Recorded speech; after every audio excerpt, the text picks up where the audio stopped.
kita punya kepedulian, kita nggak cuma ambil yang kita mau, yang kita suka, kita nggak peduli orang lain. Apalagi kita tuan rumah, harusnya kita mendahulukan tamu-tamu. Kalau saya makan sama orang, saya biasakan saya tunggu mereka ambil dulu, terutama bagian ayam. Orang kan beda-beda selera, ada yang suka paha, ada yang suka dada. Saya biarin mereka ambil dulu. Saya biasakan saya ambil sayap aja. Kalau masih ada dada yang sisa, saya ambil dada yang bagian tulang ya, bukan yang montok. Saya suka bagian itu. Nah, tapi kalau udah diambil orang lain, saya cuma ambil sayap aja. Saya nikmati aja sayap. Menurut saya sayap enak. Dan kenapa begitu?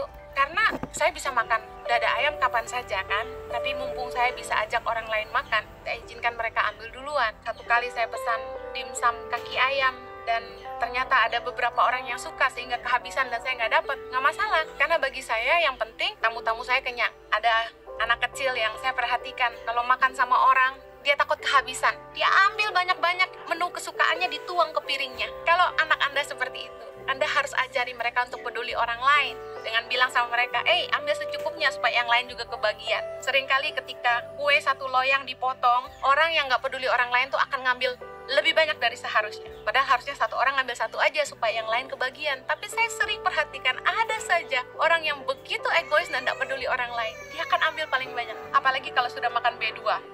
Biasanya tinggalin tulangnya aja. Kalau kita peduli sama orang lain, kita nggak akan mencuri yang bukan hak kita. Kita nggak akan ambil yang bukan bagian kita. Kita pastikan kita nggak merugikan orang lain. Karena kita peduli, kesejahteraan orang lain juga penting. Bukan hanya kesejahteraan kita sendiri. Kalau kita peduli sama perasaan orang lain, kita akan hati-hati bicara sama mereka. Kalau kita peduli kepada orang lain, kita akan jaga kepercayaan mereka. Karena kepercayaan itu sangat-sangat penting. Begitu orang tidak percaya sama kita, mereka tidak akan percaya selamanya. Kalau kita punya kepedulian, tadi saya sudah bilang kita akan lakukan yang terbaik yang kita bisa. Kita akan bertanggung jawab sungguh-sungguh. Saya percaya gini, kalau Anda peduli sama perusahaanmu, Anda akan bekerja sungguh-sungguh dan menjaga kepercayaan dan tanggung jawab yang Anda berikan. Karena kemajuan perusahaanmu merupakan masa depan. Semakin Anda menolong perusahaan Anda maju, Anda akan membuat perusahaanmu melihat kemampuanmu, dan Anda akan jadi orang yang akan diperhitungkan untuk diberi kepercayaan lebih.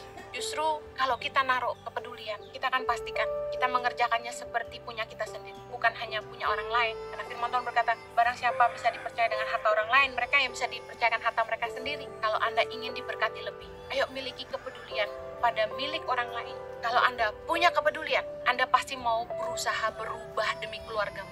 Kalau Anda peduli sama masa depan anak-anakmu, Anda tahu bahwa anak-anakmu butuh didampingi, butuh dilindungi. Anak-anakmu butuh punya figur ayah yang baik, punya figur ibu yang baik. Anda akan berusaha berubah. Kalau Anda tahu kata-kata kasarmu hanya menyakiti keluargamu, Anda akan berhenti ngomong kasar. Kalau Anda tahu kata-kata negatifmu hanya terus mematahkan semangat anak-anakmu, mematahkan hati pasanganmu, Anda akan berhenti ngomong negatif. Orang itu kalau suka judi, suka mabuk, nggak mau kerja, mereka nggak peduli orang. Tapi kalau mereka peduli, mereka akan berubah. Nggak akan bilang gini, loh, ya istri harus ngerti suaminya suka mabuk. Nggak gitu. Suami harus berhenti mabuk karena dia peduli perasaan istrinya. Istrinya sedih, anak-anaknya lihat dia nggak jadi contoh. Orang itu pasti mau berubah dan ninggalin kebiasaan buruknya kalau dia punya kepedulian kepada orang lain. Saya berdoa setiap kita punya kepedulian, karena kasih itu peduli. Filipi 2 ayat pertama. Jadi, karena dalam Kristus ada nasihat, ada penghiburan kasih, ada persekutuan roh, ada kasih mesra dan belas kasihan. Karena itu, sempurnakanlah sukacitaku dengan ini.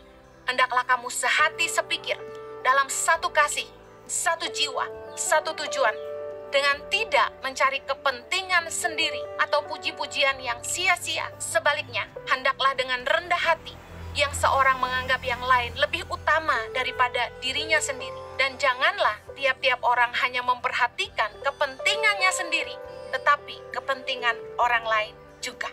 Saya berdoa agar setiap Anda punya belas kasihan kepada orang lain, punya kepedulian, dan tidak mementingkan diri sendiri. Karena kasih itu peduli orang lain, mikirin orang lain, tidak cuma diri sendiri.